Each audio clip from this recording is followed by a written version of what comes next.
Okay, I brought you in now because I'm clamping the cable from the Dremel on the Z-axis, and what I wanted to show you was that I'm using a metal clip, but I'm protecting the cable by 3 pieces of draft excluder that I've stuck on the inside, so that as I tighten down,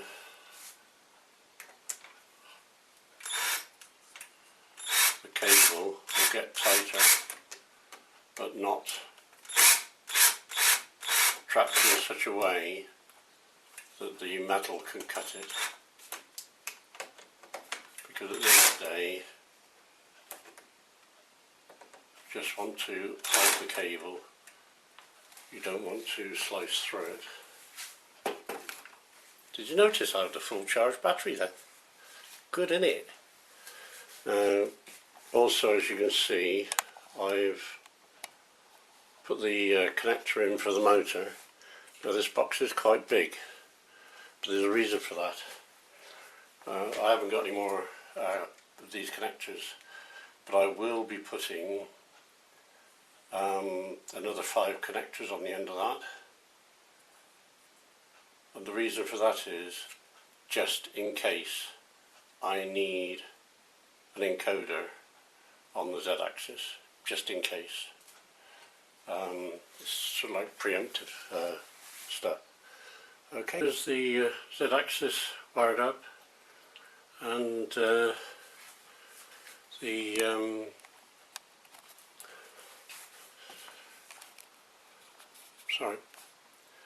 Dremel cable is clipped down. It was a little bit short on the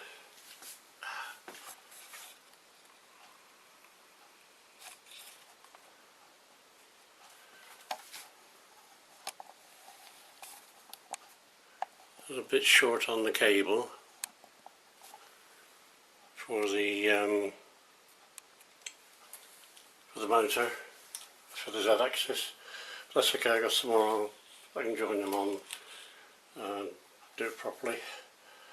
I've also